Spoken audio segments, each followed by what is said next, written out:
Narito tayo ngayon upang matunghayan ang napakainit, nagbabaga, talaga namang pinag-uusapan at latest na inaabangan ng lahat. Ang latest update sa buhay ni Ate Erika at ang gulong nangyayaring kasalukuyan sa pamilya nila.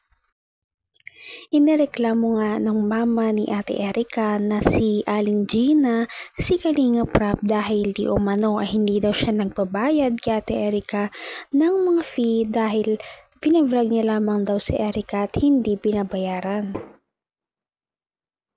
Mensahe po namin at mensahe niya sa ating lahat.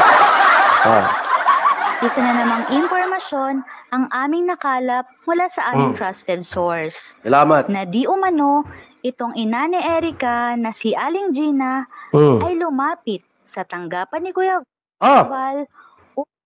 Lumapit po sa tanggapan natin. Itong si Gina. Ang aming nakalap mula sa aming trusted source. Na di umano, itong ina ni Erika na si Aling Gina ay lumapit sa tanggapan ni Kuya Val upang ipaabot ang kanyang saloobin. Kaya nga po, ngayon aalis kami, uuwi. Para bukas po, pupuntahan ko ito si Ate Gina, para lahat ng problema niya po, mga sumbong, sabihin niya lahat. At mareklamo tayo. Kay Tulpo. Ang aming nakalap mula sa aming trusted source.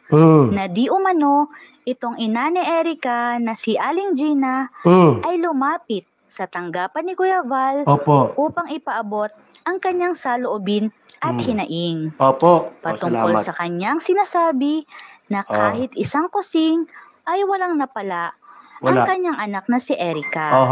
Habang ito ay i-vlog. Sobrang napukaw ang damdamin ng ama ng kalingap na si Kuya Val. Ako po'y napaluha po. Talaga sabi ko, kawawa naman itong si Gina Zurita, ang nanay ni Erika. Vlog kayo ng vlog dyan. Kayo mga vlogger kayo.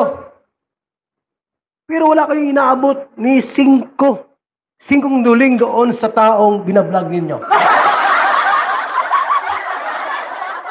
Ate Gina Pansa Zurita, nasa likod mo ako. Hindi ka nagkamali na lumapit sa aking tanggapan sapagkat tutulungan kita. Kaya nang malaman niya ang problemang ito, ay nakaramdam siya ng sobrang galit. Talaga po. Laban Grabe. sa mga tinutukoy nitong vloggers. Nais din di umano ni Kuya Val na tunguhin ang tahanan ni Aling Gina. Talagang hindi nakatiis ang mama ni Ate Erika na si Aling Gina na ireklamo si Kalinga Prab kahit ito ang naging sanhi kung bakit lumago ang buhay ni Ate Erika. Nirereklamo niya ito dahil hindi daw ito nagbabayad. Ngunit nasaksihan naman ng lahat ng mga fans ni Ate Erika na siya ay binabayaran kada pagkatapos ng vlog. Bago po natin ipagpatuloy ang reaction na ito. Wala po kami nahawakan ng pera dyan kay Rap. Wala Wala daw pong natanggap na pera mula kay Kalinga Prab itong si Erika. Sabi po ni Nanay Gina. Ni 5 duling po, walang binigay si Kalinga Prab. Si Erika, wala po. Wala po. Wala po kami naingin. Wala po nabili po yung kay Erika. Grabe talaga. So ayan po mga kalingap, Wala po narinig po talaga. natin at maliwanag pa po sa sikat ng araw ang sinabi nga po ng nanay ni Napakaliwanag. E at sinasabing wala daw po silang natanggap nga po Wala. dito kay Kalinga Prab na pera kahit piso. Sipin mo yan mga At kaibigan. kung matatandaan nyo po mga kalingap at Grabe kung talaga itong mga babalikan vlogger po na ito. natin yung mga vlog nga po ng Kalinga Prab dito na po kay E mula part 1, part 2, part 3. Pag-people na nga kayong tinawag. Kami po mga nasa gobyerno. Di ba kami nagkialam sa mga vlogger na yan? At sabi nga namin, okay naman, nakakatulong sa gobyerno. Pero ito po nagbablog kayo ng nagbablog sa mga, tulad yan, mahihirap. Ini-expose nyo yung kahirapan ng tao. Tapos, wala kayong tinutulong. Anong tawag dyan? Poverty porn yan. Hanggang sa ilang part nga po yun. Makikita po natin dito kay Kalinga Prab, yung pagbibigay nga po niya ng pera dito kay E. Mayroon ba? Diba? Meron? Kaya bakit sinasabi po nila na wala pong naibigay na tulong itong si Kalinga Prab dito kay E, na samantalang sa part 1 pa lang po ay nakapagbigay na po itong si Kalinga Prab ng 5,000 pesos. At sa part 2 po ay nagbigay din po itong si Kalinga Prab ng 4,000 pesos. Ganon din po sa part 3 at part 4 nga po. Pero yun nga po mga kalingap, sa part 3 at saka sa part 4 ay hindi po natin alam kung magkano po yung naiabot nga po nitong si Kalinga Prab dito kay E. Kasi nga po hindi po nabanggit ni Kalinga Prab kung Regina! Bukas, pupunta ako dyan sa bahay ninyo. Para matulungan kita sa problema mo. Ilista ko lahat yung mga vlogger na nagbablog. Napakatindi talaga ng paratang ni Aling Gina na hindi nagbabayad si Kalinga Prab. At dahil naman dyan ay hindi talaga ito pinapalagpas ni Kalinga Val Santos Matubang dahil hindi mo na siya kumakampi kahit kanino dahil gusto niya itong imbestigahan. Kaya naman pupunta daw si Kalinga Val sa mismong bahay nila Aling Gina para malaman ang katotohanan. Akong bahala sa gastos. Lahat ng reklamo mo, sabihin mo sa akin bukas.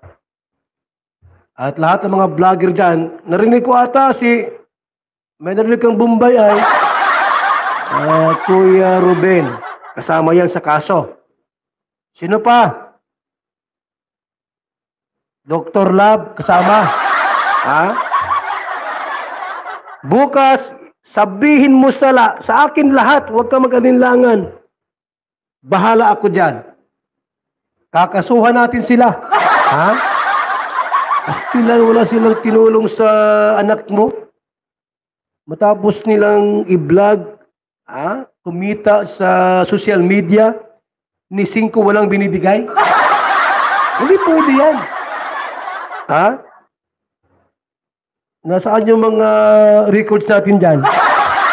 Wala ba dyan mga records na nagbibigay si Kalinga Prab? Baka naman may nagbinigay dito at madadami tayo. May nag-comment.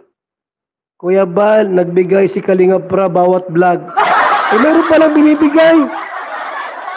Paano ito? Baka tayo matalo sa kaso. Bawat vlog ni Kalinga Prab kay Erika, tumatanggap ng 5,000. Minsan 4,000. Ay bayad na. Wala na.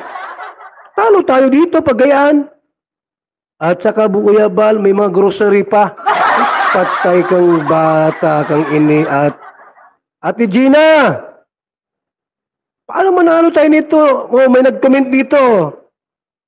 May nagbigay rin po ng 10,000 mula sa sponsor. Ba't mo sinabing walang binibigay? Mayroon pa nag-message dito. Kuya Bal, nakita ko doon sa pang 23 vlog, 10,000 ang binigay. Paano ba ini? Mayroon pa nag-message dito. Mula kay Pedro Muit, kay Tulpo. May binigay daw po kay Erika. Lahat ng binigay po, umabot daw po ng lahat ng binigay. Grabe talaga ang mga revelasyong nalaman natin sa video na ito. Ano na kaya ang mangyayari sa pamilya ni Ate Erika?